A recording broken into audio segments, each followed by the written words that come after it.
No que diz respeito aqui à mobilidade funcional, que é aquilo que nós chamamos de ascensão na carreira, todos vocês devem saber que ao passarem no concurso, vocês vão integrar a carreira e vão estar dentro da classe, no nosso caso. Pois não, só um minutinho. Eu gostaria de sugerir aos amigos que nos assistem agora, né, que acessem a página pgfn.fazenda.gov.br. Você encontra a página inicial da Procuradoria da Fazenda Nacional. E lá no final da página, você vai ver um mapa do Brasil, com todos os estados e o Distrito Federal, e você clicando em alguma unidade federativa, você vai abrir exatamente a possibilidade de ver as seccionais que há nessa cidade, né? Vou pegar, por exemplo, aqui em Minas Gerais. Se eu consigo abrir aqui em Minas Gerais, por exemplo. Nós temos seccional em Divinópolis, em Governador Valadares, Ipatinga, Juiz de Fora, Montes Claros, Patos de Minas, Pouso Alegre, Sete Lagoas, Uberaba, Uberlândia e Varginha. No Amazonas, por seu turno, nós só temos a unidade da capital. Então isso dá para você uma ideia da estrutura organizacional da Procuradoria, da penetração dela, né, no interior do país.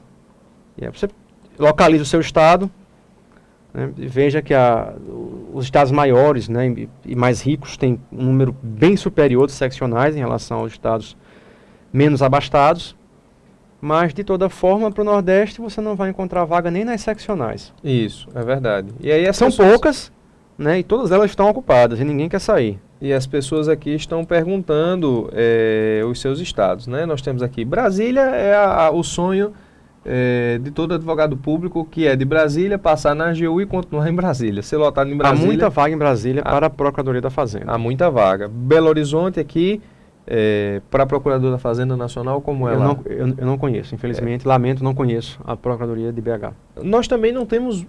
na Advocacia da União, para advogado da União, eu também não conheço muito a demanda para Belo Horizonte. Eu não vejo muita gente reclamando nas nossas listas de discussão. Também não. As idas, suponho que deve estar bem aquinhoada. Para BH, devem ser mais fáceis. Nós vamos responder isso também a posteriori. No caso do Rio de Janeiro, é bem difícil, Brasília é mais tranquilo. Florianópolis também não encontra. Muito bem. Então, em relação à mobilidade funcional, como ia dizendo, você ingressa na carreira como advogado da União de segunda categoria. O mesmo ocorre na PFN. O mesmo ocorre na PFN e as classes são advogado da União de segunda categoria, de primeira categoria e advogado da União da classe especial. Mesma coisa na Procuradoria da Fazenda. No que diz respeito aos advogados da União, existe sim uma dificuldade de ascender as carreiras, as classes, primeira categoria e especial, muito em razão de uma situação peculiar dos advogados da União que existia com a figura dos assistentes jurídicos. Isso é uma novela institucional muito longa e complicada que não vale o relato. O que eu preciso dizer é que a mobilidade para advogado da União é funcional, não é tão, digamos, facilitada como nós gostaríamos que fosse. Eu estou na Advocacia da União desde 2006 e ainda me encontro na segunda categoria. Óbvio que isso vai depender se você atende ou não a pontuação para ascender as carreiras por antiguidade e merecimento. Por antiguidade fica complicado, muito complicado, porque os recém-chegados precisam esperar que todos aqueles que estão na carreira antes da sua entrada ascendam. Obviamente que vai sobrar nas suas expectativas aí a médio prazo, curto prazo, a promoção por antiguidade. É importante dizer que ninguém é promovido antes que seja confirmado no cargo. Exatamente. Né? Então, antes de passar pelo estágio probatório, não há possibilidade de você subir ou ascender a uma classe superior na carreira, mas tão logo seja confirmado no cargo, você passa então a concorrer por antiguidade e merecimento às classes superiores. Para subir, ascender as classes para advogado da União, você precisa então se preocupar, tão logo o ingresso na carreira, a fazer um mestrado, eventualmente se eu já tenha um doutorado, uma especialização, publicar livros. Se você já vem no meio do caminho do seu mestrado, doutorado, ou mesmo de especialização, não tenha pressa em concluí-lo, porque a pontuação correspondente a mestrado, especialização ou doutorado só é válida se a conclusão se der quando você já estiver com os 2 pés na carreira. Isso. De nada adianta você entrar na carreira já como doutor. Esses pontos não te serão computados. Da mesma forma, os artigos que você escrever ou tiver escrito antes de entrar na carreira. Então, se você tem muita coisa escrita no ponto de bala para publicar, não publica. Espera ser aprovado, daí você começa a publicar, a escrever, conclui especialização, conclui mestrado, conclui doutorado. Foi o que aconteceu comigo. Depois que eu entrei na carreira, foi que eu comecei a fazer, fiz especialização, fiz uma, fiz outra, comecei a escrever artigo,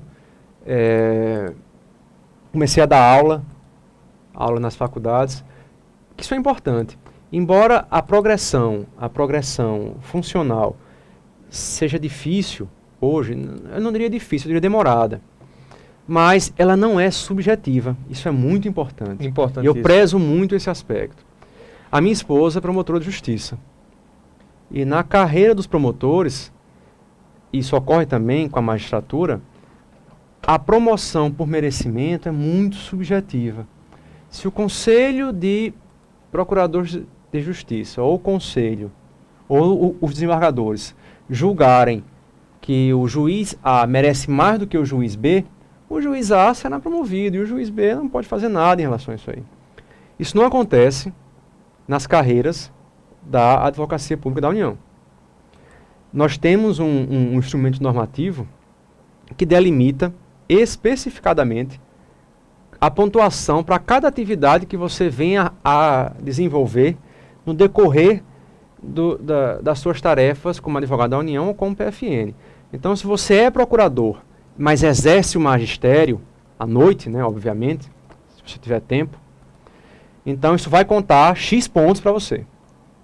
Isso. E contará a mesma pontuação se eu tiver um colega de sala que também exerça o magistério. Exatamente, isso é importante. Se você escrever 10 artigos, então você terá uma pontuação correspondente aos 10 artigos, que será a mesma daquele colega de São Paulo ou do Acre que também escreveu 10 artigos. Isso. Então, no fim das contas, o nosso sistema é extremamente objetivo, o nosso sistema de promoção. A promoção por merecimento depende essencialmente de você. Se você procura se especializar, se você procura ser um procurador melhor por meio do exercício do magistério, por meio de um doutorado, se você contribui para o órgão, né, para o engrandecimento do órgão por meio de publicação de artigos, obviamente, cujo tema se relacione com a procuradoria. Você não vai publicar um artigo sobre culinária. Lógico. Tem que ser um tema pertinente no mínimo ao exercício da sua função. No mínimo jurídico. Então, há vários itens que são elencados nessa nossa portaria que atribuem uma pontuação para aquela atividade que você vem a desenvolver já dentro da carreira, que vão, no concurso de promoção, ser somados, né? Essa pontuação será somada, e a partir daí, quem tiver mais pontos será promovido, independentemente do advogado-geral da União achar, né, que um merece mais do que o outro.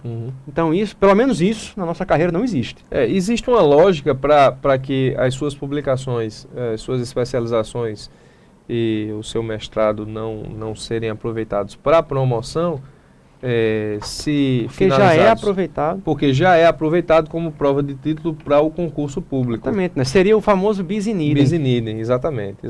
Muito bem, então nós temos então essa dificuldade aí de ascensão. Se você pensa nisso já, é uma possibilidade, você precisa aí estar investindo nessas especializações, nessas publicações. Comece agora, mas termine quando estiver aprovado. Quando aprovado. Muito bem, em relação à preparação para concurso, nós já demos aqui uma passada sobre a nossa preparação, sobre o que nós indicaríamos como uma preparação. Enviaremos a lista de livros. Enviaremos a bibliografia para todos vocês. Na verdade, disponibilizaremos via Twitter e Facebook, tanto pessoal quanto da escola, para que vocês possam ter acesso e que possam acompanhar essas questões ainda mais de perto. E vamos então falar sobre as novidades acerca do concurso, tanto de procurador da Fazenda quanto de advogado da União, aquilo que nós conhecemos, seja por meio dos nossos representantes, né? O Conselho Superior, ele tem representantes dos advogados da União e representantes dos procuradores da Fazenda atuando junto ao Conselho Superior para que possam efetivamente levar ao Conselho Superior as impressões de cada carreira no que diz respeito às decisões que, ao fim e ao cabo, vão gerenciar a matemática, as engrenagens da atuação dos advogados da União e dos procuradores da Fazenda. Nós temos algumas questões a tratar nesse ponto e aí é importante começar a responder a pergunta que mais foi feita aqui, pelo menos que eu tenha visto, tentando aqui ao mesmo tempo mediar a nossa conversa e acompanhar o professor Arthur, que seria a possibilidade da publicação do edital no dia 23 de dezembro. Eu acho que as pessoas estão confundindo com uma notícia que foi veiculada pelo Mauro, que é o presidente do INSS, que postou no Twitter a possibilidade de realização do concurso dia 23/12, mas ele estava falando do concurso do INSS, não o concurso das carreiras da Advocacia Geral da União, não o concurso de procurador da Fazenda, nem o concurso de advogado da União.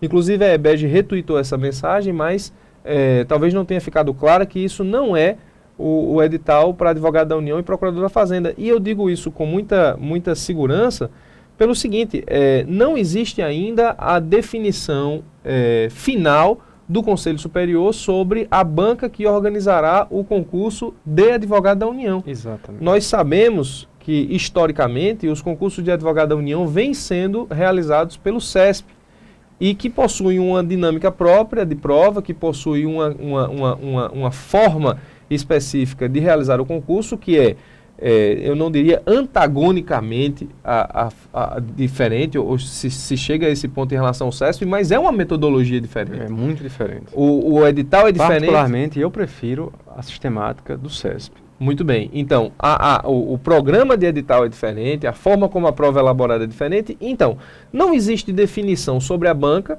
O que existe é uma intenção do Conselho Superior da AGU de que a prova seja realizada, de advogado da União, seja realizada pela ESAF, assim como é realizada a prova de procurador da Fazenda. E existe uma resistência por parte dos representantes da advocacia, dos advogados da União, em relação a essa ideia, e foi pedido, inclusive, na última reunião, que se estudasse um cronograma do CESP, e não somente isso, que além de manter o CESP como organizadora, que se estudasse um cronograma do CESP mais ágil, porque um dos argumentos foi de que a ESAF prepara o concurso com agilidade maior, mas não só isso, que ainda que seja a ESAF a realizar a prova de advogado da União, que se mantenha então o edital organizado pelo CESP para advogado da União. Então, isso significa dizer que as questões ainda não estão, as questões estão postas, mas não estão resolvidas. O Conselho Superior da AGU vai, numa próxima reunião, resolver então essas questões. Então, se nós não temos banca organizadora, se nós não temos questões cruciais para a elaboração do concurso já definidas, é óbvio que nós não temos a possibilidade de uma publicação do edital no dia 23. Ainda que isso seja possível, não é provável que aconteça. Então, o que nós sabemos em primeira mão, isso é uma informação da EBEG, exclusiva da EBEG, é que no edital de advogado da União haverá um incremento da disciplina Direito Internacional e que nós vamos em janeiro já adequar o Direito Internacional a esse novo incremento e apresentá-los em primeira mão com a qualidade que nós tentamos para todos os nossos cursos, que é trazer para você não somente conteúdo jurídico de qualidade, mas especificamente uma metodologia de preparação que se adeque a uma concepção de absorção de conteúdo jurídico eficaz com a ideia de pensamento público, de advocacia pública para o que se estuda, para que você enfrente aí as soluções. Então é muito pouco provável que o edital seja publicado no dia 23.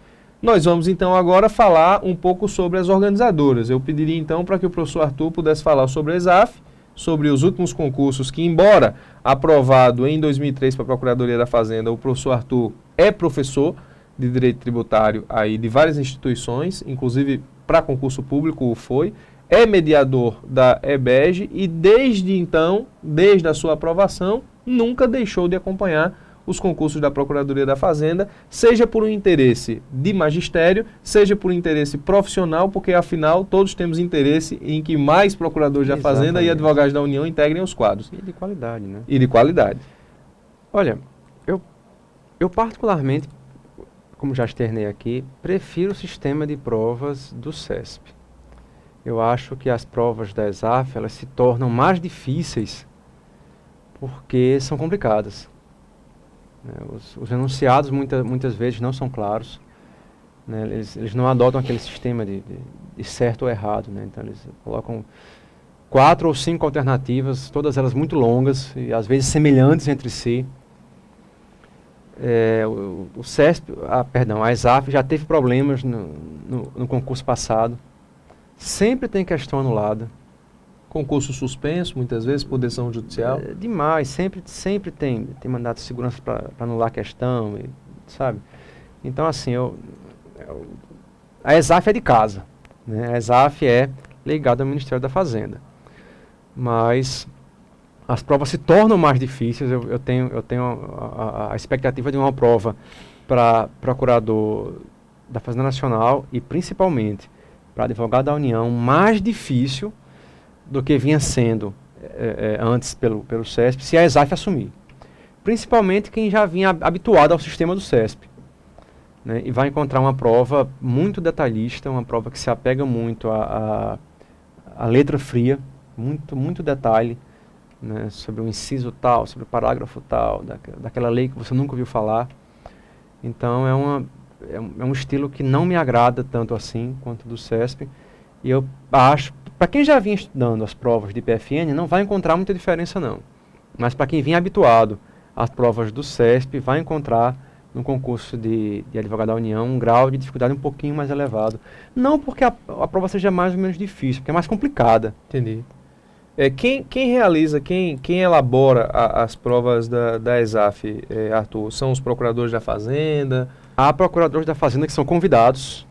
Desde as provas objetivas desde até... as provas objetivas, elaborar algumas provas, não em todas as disciplinas, né, mas em administrativo, em tributário, em processo civil, em constitucional.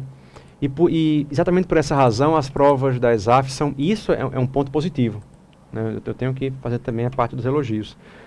As provas da ESAF são muito temáticas, né? Então não vai cair numa prova da ESAF nada muito diferente daquilo que é o nosso dia a dia como procurador. Exatamente porque a ESAF é muito próxima do Ministério da Fazenda e dos procuradores.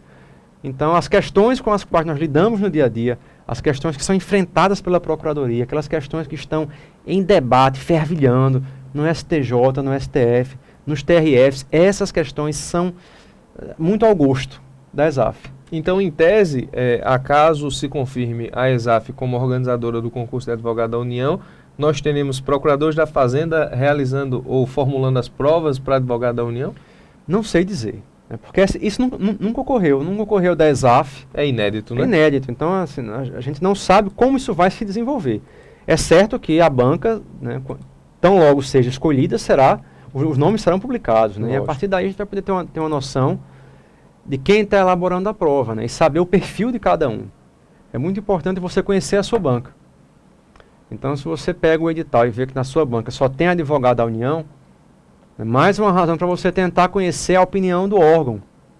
Se você pega uma prova e vê só doutrinadores elaborando a prova, compra o livro dos caras.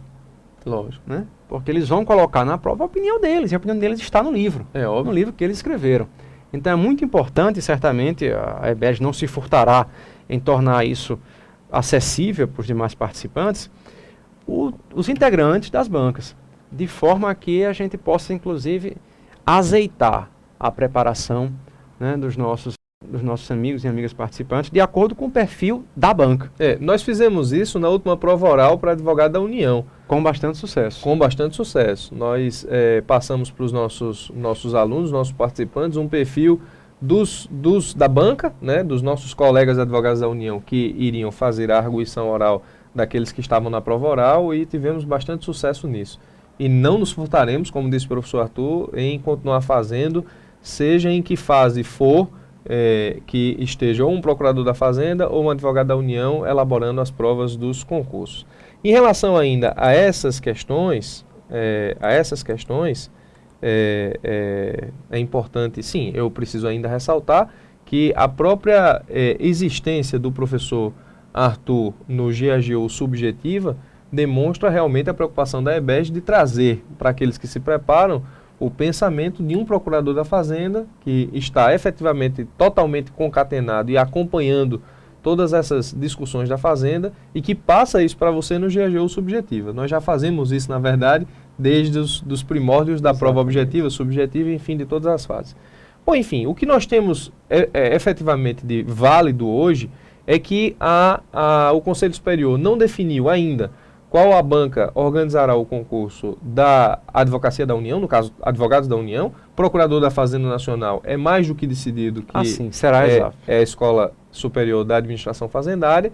E o seguinte, em relação às inúmeras perguntas que surgem aqui sobre a coincidência das datas, o que nós temos é das últimas informações das reuniões do Conselho Superior, seja da Comissão Técnica, seja do Conselho propriamente dito, o que nós temos é o seguinte, a ideia da administração é fazer coincidir alguma das fases do concurso, ou objetiva ou subjetiva, enfim, alguma fase do concurso dificilmente não será realizada em datas coincidentes.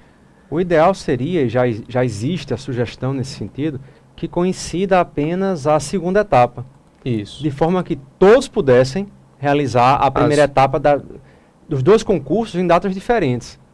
E aí você poderia avaliar, de acordo com o seu rendimento numa prova e em outra, né, para qual carreira você optaria nos finalmente. O que me parece mais mais razoável. O que me parece ser mais sensato para conjugar, na verdade, o interesse da administração de não ver um trabalho extremamente árduo de preparação de concurso, de todos os atos administrativos que não são baratos, se levar em consideração os servidores que são pagos para fazê-lo, além das publicações no Diário Oficial, todos esses atos desperdiçados por alguém que efetivamente passou no concurso e não vai assumir o cargo. Obviamente que a gente sabe que isso eventualmente exista por várias razões, mas que isso seja diminuto em razão da mobilidade das carreiras de advogado da União para procurador da Fazenda, embora eu tenha a impressão de que isso não é tão acentuado na prática. Advogado da União saindo para procurador da Fazenda e vice-versa. Mas a coincidência das provas... Eu conheço um único caso. Um único caso, eu não conheço nenhum caso. A coincidência das provas subjetivas me parece a situação mais sensata nesse momento. Mas a verdade é que existe a possibilidade das provas objetivas serem coincidentes também. Portanto, é importante trabalhar com essa possibilidade e é por isso que nós estamos aqui promovendo esse debate, para que você possa ter o máximo de informações possível para poder definir então qual concurso você vai se preparar e ainda que a coincidência seja de fases subjetivas, o concurso que você vai se debruçar com uma maior acuidade. Então, as provas devem ter uma data coincidente, nós não vamos entrar no mérito aqui sobre o acerto ou o erro disso em relação à instituição, não nos compete discutir isso, não nos compete também ficar dando ideias e teses para que os concurseiros ingressem em juízo com o fito de anular o concurso ou suspendê-lo, enfim, não nos compete isso nesse momento, embora alguns tenham perguntado aqui na timeline, isso não nos compete. O que nos compete é lhe deixar ciente de que isso é uma possibilidade que você precisa trabalhar com essa hipótese. O que eu queria, na verdade, agora, era discutir um pouco aqui com o professor Arthur, continuando a nossa conversa, sobre algumas características a mais da Escola Superior de Administração Fazendária no que diz respeito às outras provas. Provas subjetivas, existem perguntas sobre a existência de prova oral para procurador da Fazenda, e o professor Arthur vai então nos resumir alguma coisa sobre isso. Prova oral, por hora, na Procuradoria é inédita, nunca houve. Mas, a exemplo do que já se viu no concurso de Procurador Federal e Advogado da União, é 100% de certeza de que haverá prova oral para o concurso de PFN. Mas eu, particularmente, não me assustaria com a prova oral.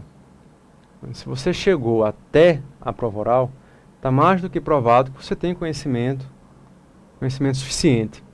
E eu não temeria a banca. Não temeria a banca, né? Possivelmente a banca, e formada por PFNs, talvez até já enxergue o candidato na condição de colega, né? Porque enfrentou provas de nível, de exigências, né, elevadíssimas. Então, que me perdoe a interrupção, mas foi o que aconteceu no concurso para advogado da União.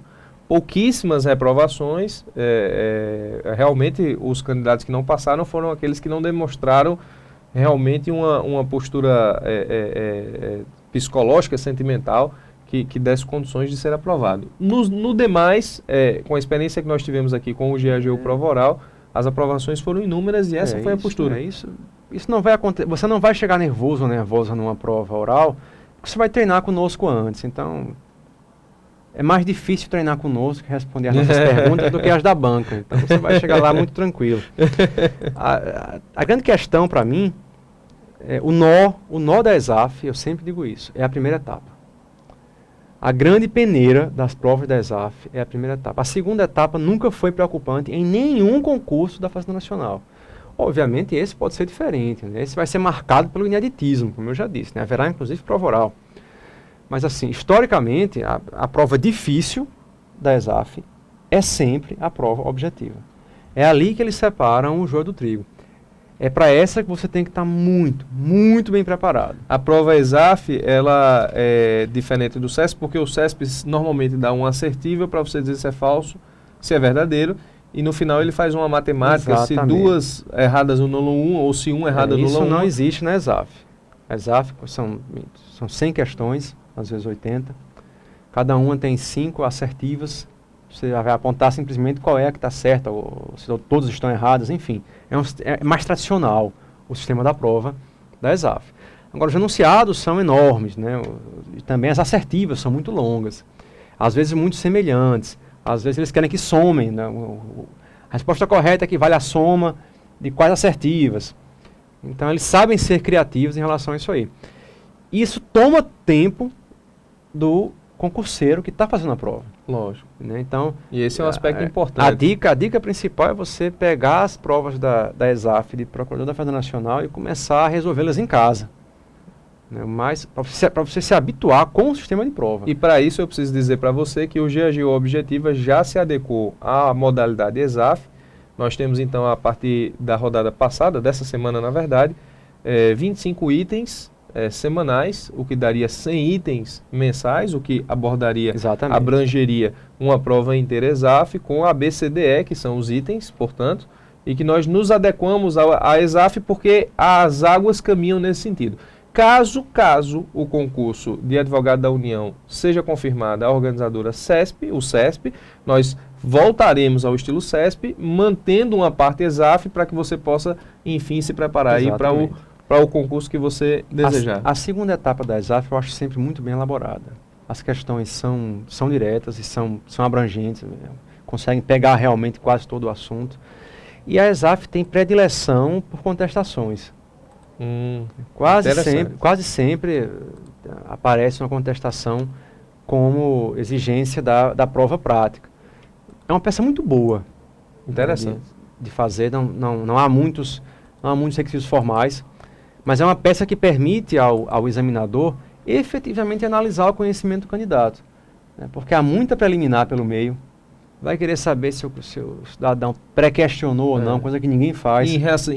Isso eu ressalto demais no GAGU. Você precisa encerrar a sua contestação pré-questionada. Isso vai causar uma baita impressão. Exatamente. Impressão no Porque ninguém faz. Ninguém Todo faz. mundo deixa para apelação. Ninguém faz. E quando faz? Veja só, a defesa da União, quando executada pelo advogado da União e pelo PFN, a defesa da União visa sempre as questões constitucionais. Desde a contestação, tanto o procurador quanto o advogado tem que deixar a contestação pronta para que a matéria, se precisar, seja alçada às instâncias superiores. Isso, porque o objetivo é vencer. Não é um favor que o PFN ou o advogado da ponta fazem aos colegas que trabalham nos TRFs e no STJ. É um dever funcional. É um dever funcional. Isso vai ser muito bem visto pelo seu examinador. Exatamente. Primeiro você mostra que sabe o que é pré-questionamento. Depois você sabe o que pré-questionar e para quê.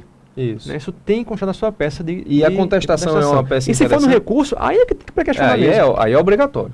Aí é mais que obrigatório. Agora, no caso específico da contestação, é uma peça interessante porque, em razão do princípio da eventualidade, o cara tem que alegar tudo. Tudo, exatamente. Né? E aí dá ao examinador, então, a possibilidade de examinar a fundo todo o conhecimento jurídico que o candidato tem. Exato. Né? A ESAF gosta de contestação. Pode ser, obviamente, que eu queime a língua e venha um agravo agora. É possível.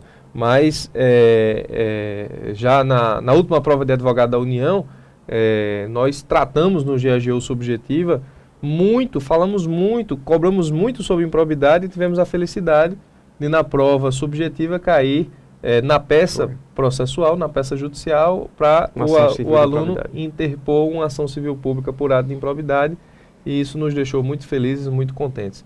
Na verdade, essa é a ideia, de trabalhar junto com você para dar para você o máximo de informação jurídica sobre o concurso, para que você possa, enfim, se dar bem. Em relação ao CESP, para fazer o contraponto aqui em relação ao ESAF, embora ninguém queira praticamente mais saber do CESP, né? Nós temos aquela formação da prova, que eu considero até uma prova, pelo menos na parte objetiva, mais inteligente do que a prova da ESAF. Ela nos traz sempre uma assertiva para que você diga se aquilo está certo, se aquilo está errado, e ao final, no edital, ela estabelece uma regra matemática para saber quantas questões erradas vão anular uma questão correta. Se é uma para uma, se é duas para uma, isso varia de concurso para concurso, então é importante estar atento a isso, porque em razão dessa matemática você vai ver se vale a pena chutar ou não. Exatamente. Né? Enfim, nós podemos conversar mais sobre isso quando o edital sair, se for o CESP, se existir a regra matemática. Nas provas subjetivas, o CESP elabora sempre questões muito bem postadas em termos de discussão jurídica, em termos de opinião da Fazenda Pública, em termos de extrair do candidato realmente um conhecimento de excelência necessário, enfim, a sua aprovação e a integrar os quadros da advocacia, né? Da advocacia da União, em razão da seriedade da instituição, em razão da importância que a instituição tem na República Federativa do Brasil. Nós temos provas muito bem elaboradas, mas, diferentemente da ESAF, do que o professor Arthur acabou de dizer, não há uma predileção por peças específicas. O meu concurso de 2006 foi um recurso especial, o concurso posterior foi uma ação civil por ato de improbidade em relação à peça, mas o que importa saber... O concurso de 2002 foi um agravo. Concurso 2002 foi um agravo. Concurso 2002 foi um agravo. No meu concurso foi um recurso especial, mas 50% das pessoas interpuseram uma suspensão de segurança, ou seja, era uma questão que dava margem a essa discussão. Eu conheço gente que fez suspensão de segurança, mas e foi aprovado, embora errando a peça. O conteúdo jurídico da questão foi muito bem elaborado. Ela acabou atingindo vários pontos do espelho de correção. Mas o que importa dizer para você, amigo que nos acompanha, independentemente do adiantado da hora, estamos finalizando, eu vos garanto, é que toda prova subjetiva, toda peça, todo parecer, toda dissertação tem por trás dela um espelho de correção. Isso não tenha a menor sombra de dúvida. Todo examinador de concurso, ele elabora a sua questão e ao lado dela um espelho de correção. Semelhante, aliás, ao que nós utilizamos aqui. Exatamente. E nós só utilizamos essa sistemática porque é a sistemática das bancas. Então, o que é que nós tentamos fazer? O que é que você precisa estar preocupado, independentemente se você faz o GAGU subjetivo ou não? Você precisa estar preocupado em montar uma estrutura lógica na sua cabeça ao responder o questionamento, tentando espelhar o espelho de correção do seu examinador.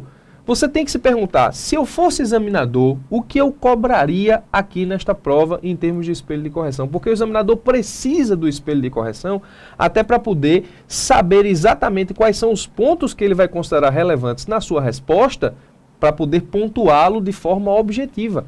Porque, óbvio, se você cobra uma contestação no concurso, você vai ter contestação para todos os lados, você vai ter preliminares para todos os lados, você vai ter pontos de mérito para todos os lados, você vai ter prejudiciais de mérito para todos os lados. Para que o examinador não fique analisando peça por peça para saber o que era importante ou não, ele vai fazer os pontos formais, materiais, prejudiciais de forma anterior, para estabelecer o que ele considera importante e pontuar aquilo apenas que ele considera importante. Então, essa técnica de resposta de prova para produção de peças jurídicas, o GAGU já faz desde 2007 e o faz muito bem, o que demonstra as nossas aprovações nos concursos para a Advocacia da União, o que me deixa extremamente feliz e orgulhoso por ter sido parte dessa construção de metodologia desde o início. Então, as peças subjetivas, o treinamento das peças subjetivas é fundamental. Nós não sabemos o que vai cair, mas nós sabemos como vai cair. Nós não sabemos o problema jurídico que vai ser posto à sua apreciação, mas nós podemos ajudá-lo a raciocinar sobre isso no momento em que você for enfrentar essa prova subjetiva. As provas subjetivas do CESP são sempre muito bem elaboradas, e se você efetivamente tem em mente o conteúdo jurídico necessário a isso, e a ideia de que por trás daquela prova existe um espelho de correção onde você precisa adimplir a maior parte dos seus pontos, você passa então a ter uma visão global da prova, o que lhe deixa efetivamente em vantagem em relação aos seus concorrentes. Óbvio que não adianta saber tudo isso sem saber ou sem ter conteúdo jurídico para resolver o problema que lhe é posto à apreciação. O estudo, o conteúdo jurídico, a forma como você vai raciocinar juridicamente é algo que nós podemos efetivamente ajudá-lo, mas nunca substituí-lo. Essa é a nossa função como professores, essa é a função da EBEG. Então, as provas subjetivas CESP e ESAF, elas se equivalem em termos de dificuldade. Exato. Né? Me parece que a dificuldade ou a diferença maior seria levada em consideração no que diz respeito às provas objetivas. E por isso o GAGU Objetiva já tem se adequado ao estilo ESAF de ser. A objetiva da ESAF é muito complicada. Muito complicado. Vamos então aqui responder a mais alguns questionamentos. Bom, a Lariane pergunta, existe formalidade no formato das peças? Sim, por óbvio. O CPC, o Código de Processo Civil, estabelece toda uma formalidade a depender da peça jurídica que você vai elaborar, e você precisa levar em consideração isso a depender da peça, se é um inicial, se é uma contestação, se é um recurso, né? Vai lhe custar pontos preciosos. Vai lhe custar pontos preciosos. Não obedecer aquelas formalidades que a banca espera que você obedeça. Exatamente. Inclusive, os aspectos formais da peça representam um tópico específico do espelho de correção. Exatamente. O espelho de correção é dividido em aspectos formais e aspectos materiais. Os aspectos formais rendem pontuação, e pontuação essa que vai fazer falta se você efetivamente não obedecer aquelas formalidades. Isso nas peças, né? Nas dissertações, a formalidade, na verdade, é inexistente. Enquanto peça, por não se tratar de peça jurídica, você vai dissertar sobre um tema jurídico em 90 linhas. Embora seja essencial que você observe a norma culta.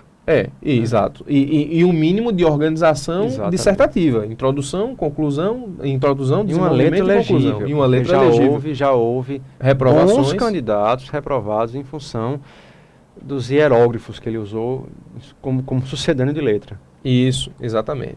Muito bem. E em relação ao parecer também. O parecer tem formalidades. Nós vamos organizar um curso especialmente voltado para a elaboração de peças jurídicas.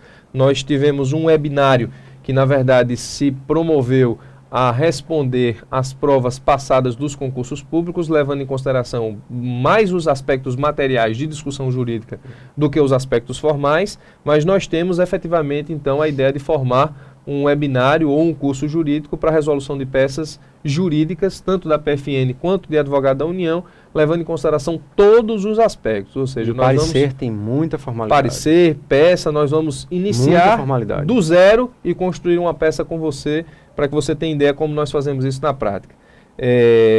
O Kekel Brito pergunta, qual a jornada de trabalho? O professor Arthur, eu acredito que ele esteja perguntando se nós precisamos cumprir ponto, horário. Já há parecer no sentido de que advogado da União e procurador da Fazenda não assina ponto, né? Exatamente porque a nossa função não depende necessariamente de estar dentro do gabinete, né? Muitas vezes nós estamos ou em audiência, né? No caso dos advogados da União, mas em reunião na Receita Federal ou com o juiz, ou em alguma diligência relacionada a algum grande devedor, em reunião numa outra unidade da Procuradoria. Então, não necessariamente nós desenvolvemos o nosso trabalho no nosso gabinete, sobretudo agora com a virtualização dos processos. Exatamente. Então, aqui na 5ª Região, o Juizado Virtual Federal está muito desenvolvido, a gente trabalha com um sistema muito bom, o sistema Creta. Também as varas do trabalho já estão quase todas virtualizadas, de forma que, de casa, o PFN resolve muita coisa, sem precisar necessariamente estar no seu gabinete, dentro da Procuradoria. Isso vai variar bastante em função da unidade em que você for lotada, ou lotado. É verdade. Há unidades em que você pode ter a sorte, ou azar, não saberia dizer, de ser o responsável por todo o processo virtual daquela unidade. Então você pode fazer isso da Procuradoria, pode fazer isso da China, onde quer que você esteja, desde que você faça o seu trabalho, né? Há chefias, há colegas que estão na chefia que às vezes são um pouco mais exigentes em relação à presença do procurador, né, no gabinete, nas dependências da Procuradoria. O nosso regime, né, formalmente dizendo, é um regime de 40 horas. Isso. Né, um regime de 40 horas. Eu digo com toda tranquilidade que raras vezes foram as semanas em que eu trabalhei menos do que isso. Apenas 40 horas. É o que eu costumo dizer. Não em função de... porque eu quero trabalhar. Né? Eu gosto também de trabalhar. Senão eu não estaria na Procuradoria. Mas é porque o volume de trabalho, às vezes, é tão absurdo. Né? Em algumas unidades, foi assim quando eu estive em Passo Fundo, no Rio Grande do Sul. Era assim também no curto período em que eu estive em Brasília, em Campina Grande, da mesma maneira. Então, é um volume de processos tão grande, que, quer dizer, se eu fico menos de 8 horas lá, eu não vou conseguir realizar tudo aquilo que eu preciso para prestar um serviço de eficiência. Isso. Evidentemente que tem algumas unidades que são mais bem servidas do que outras, né? Não há uma uniformidade de estrutura na Procuradoria da Fazenda Nacional. Então, tem unidades que possuem contadores, tem unidades que possuem assessores jurídicos que estão à disposição dos procuradores, tem unidades em que cada procurador tem o seu estagiário, às vezes mais de um, né? Isso te ajuda bastante na hora de desenvolver a sua função, mas tem unidades bem menos aquinhoadas em termos de estrutura. Mas como média, né, eu posso te assegurar que as procuradorias da Fazenda Nacional estão bem servidas. Né? Houve um ganho de estrutura bastante significativo ao longo dos anos. Então nós trabalhamos com um sistema muito bom de internet, trabalhamos com computadores muito modernos, com 2 telas inclusive, para você trabalhar com um processo virtual aqui, poder escrever a sua peça visualizando em outra tela. Trabalhamos com scanner, quase todo, acho que 100% das unidades hoje tem carro, tem motorista para buscar e deixar processo. O procurador não tem que esquentar a cabeça com isso, né? É verdade. Deixar processo, buscar processo, tem quem faça isso para o procurador. A minha unidade, particularmente, em Campina Grande, eu posso falar por ela atualmente está razoavelmente servida. Nós temos uma quantidade boa de funcionários, né? Temos motorista, não para levar o procurador para lá e para cá, né? Porque isso não tem cabimento, né? Mas sim para deixar processo, buscar processo, levar ofício, pegar um malote, devolver um malote. E temos inclusive o luxo aqui de ter, cada procurador tem a sua sala, né? Que é algo que só se vê nas unidades pequenas, né? Imagina, numa procuradoria como o Rio de Janeiro, com mais de 100 procuradores, se cada um tivesse uma sala. Então haverá certamente unidades, né, em que você pode vir a trabalhar, em que você vai dividir uma sala grande, com 4, 5 procuradores, cada um tem a sua mesa, cada um tem o seu birô. Nas unidades menores, isso ocorre em João Pessoa, isso ocorre em Campina Grande, ocorria em Passo Fundo, eu estava lá, em outros seccionais também, menores. Cada procurador tem a sua sala, tem o seu birô reservadamente, né? Acho até que o trabalho flui melhor assim, inclusive. Agora, a jornada de trabalho, em tese, são de 40 horas. Né? Dificilmente você, com menos do que isso, às vezes você vai executar essa jornada de casa. É verdade. Se você puder fazer os seus processos, né, da sua casa, por meio da internet e tudo mais. Agora você, Não entra na carreira achando que você vai trabalhar pouco. É o que eu costumo dizer. Isso não vai acontecer. Nós não temos obrigatoriedade de assinar ponto, eletrônico ou físico, ou seja o que for, até porque se nós o fizéssemos, muitos de nós entraríamos com ação para cobrar hora extra. Hora extra, exatamente. Porque dificilmente trabalhamos menos de 40 horas semanais, a depender das unidades que nós estejamos. Nas que eu passei sempre foram mais de 40 horas semanais. Mas é um trabalho extremamente gratificante, é um trabalho que rende frutos para a sociedade, rende frutos para a União, para o Estado Federal e, portanto, você se sente copartícipe do sucesso do ente, do crescimento do país, no caso da PFN, bem mais no que diz respeito ao crescimento econômico do país. Eu costumo dizer que a Procuradoria da Fazenda, ela evita que saia dinheiro do cofre público de forma irregular e recupera muitos deles, nós também, seja evitando o pagamento de verbas indevidas, seja recuperando o crédito da União mal versado, e isso nos dá efetivamente uma satisfação muito grande de integrar uma advocacia que, segundo o ministro Adams, é o maior escritório de advocacia da América Latina. Eu penso até que seja talvez o maior do mundo, né? Do mundo. Nós temos o maior escritório de advocacia do mundo, temos pessoas extremamente capacitadas na carreira, onde todos os dias é possível aprender alguma coisa diferente. Isso nos dá um prazer muito grande de integrar a carreira. O professor Arthur comunga do mesmo pensamento que eu imagino. Exato. E hoje nós passamos assim por um momento muito alvissareiro para as duas carreiras, né? Porque por ser jovens carreiras em termos de institucionais, mas também em termos de procuradores, eu diria que só agora realmente que nós estamos atingindo o ápice da nossa organização institucional. É verdade. Né? De funcionarmos de maneira integrada, né? Eficiente. De sabermos o que acontece nas demais procuradorias e a partir daí possamos repetir as experiências exitosas em termos de planejamento, em termos de ganho estrutural. É verdade. Só para que vocês tenham uma ideia, né, do que é a Procuradoria da Fazenda Nacional, e é dela que eu posso falar, numa procuradoria como a de Campina Grande, é uma cidade, é a capital do interior do Nordeste, mas é uma cidade no interior da Paraíba, que é um estado pobre, né? Nós temos devedores da Fazenda Nacional, pessoa física, não é pessoa jurídica, com débitos superiores a 30 milhões de reais. Devedores, no plural, né? Mais de uma pessoa, cada uma com débito superior a 30 milhões de reais. Nós temos empresas no interior da Paraíba, né, cujo débito fiscal somado, o débito consolidado, ultrapassa a cifra de 100 milhões de reais. Então, é muito dinheiro. É verdade. Que precisa ser recuperado. Cada procurador da Fazenda Nacional, hoje, em Campina Grande, somando os processos nas varas trabalhistas, nós temos 17 varas do trabalho, lidamos com um sem número de varas estaduais, por onde ocorrem execuções fiscais, onde não há vara federal, ultrapassam as 60. Nós temos 7 varas federais conosco, e cada procurador responde atualmente por um quantitativo de processo próximo a 4 mil, né, para cada procurador.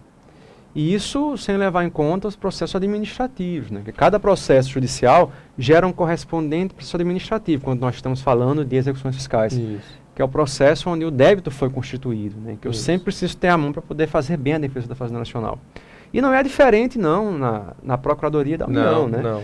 Então, assim, são números volumosos, nós mexemos com somas portentosas de dinheiro, né? Uma responsabilidade muito grande, não só na parte judicial, mas também no trato extrajudicial, na parte do consultivo, na parte do atendimento ao público, né, do fornecimento de pareceres. Então, é muita responsabilidade, é um trabalho no qual você vê o retorno, você vê as coisas acontecendo, você participa efetivamente do crescimento da nação, você dá a sua participação inteligente no desenvolvimento do país. E eu acho que nenhum de vocês há de se arrepender, né, estará muito bem servido, tanto na Procuradoria da Fazenda, quanto na Advocacia da União. E eu tenho certeza que tanto para meu amigo Bira quanto para mim será um prazer recebê-los e ciceroneá-los Com na certeza. carreira, tão logo vocês sejam aprovados. Com certeza. Vamos então apenas a duas últimas perguntas rápidas para que a gente possa encerrar em razão do adiantado da hora. E uma pergunta que foi veiculada aqui na timeline, está bem mais para trás, é se a gente indicaria algum curso que desse essa visão de advocacia na preparação dos concursos. Possivelmente a pessoa que perguntou ainda não conhece, mas nós temos o curso online da escola, da EBEG. Você pode acessar ebeg.com.br, ter acesso lá ao curso online. Esse curso vende todos os pontos do edital do último concurso para advogado da União e também prepara para procurador da Fazenda Nacional. E nós temos então professores, em sua grande maioria, advogados públicos, que vão dar a sua parcela de contribuição, tanto no que diz respeito ao conhecimento jurídico que você precisa, tanto no que diz respeito ao desenvolvimento dessa mentalidade de advocacia pública que você precisa para a sua prova. E a última pergunta, Ana Dias pergunta, dicas para a reta final de estudos. Bom, Ana, eu diria o seguinte, que reta final de estudos só chega bem numa prova, reta final da ideia de atletismo, né? Aquela arrancada final para o camarada, o sprint final para que você possa então alcançar a linha de chegada. Eu diria o seguinte, que só tem possibilidade de dar sprint quem se preparou bem para a prova, quem efetivamente desenvolveu uma metodologia jurídica necessária.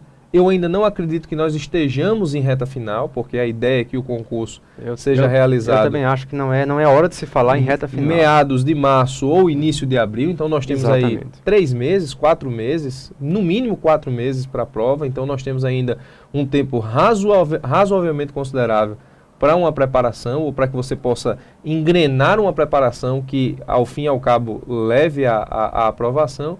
Mas reta final só pode efetivamente dar o sprint quem se preparar bem. Eu diria que nós estejamos na metade da prova. E da metade para o final é sempre possível que alguém se destaque e no sprint final vença a prova. Exatamente. A ideia aqui, e o fundamental é que aqui não há um vencedor apenas. Vencedores serão todos aqueles que sejam aprovados, classificados, nomeados, empossados. E nós estamos aqui para ajudá-los. Nós traremos dicas bem mais específicas sobre reta final quando estivermos realmente em reta final. Exatamente. Eu quero... Não é o momento ainda de se preocupar com reta final, que é um período mais de revisões. Isso. Em que você não vai ter tempo de ler os seus manuais, você vai pegar o que tiver de livro de resumo e devorá-los. Não é hora ainda. Isso. Você ainda está em fase de acumular conhecimento. É o que eu acredito também. O máximo possível.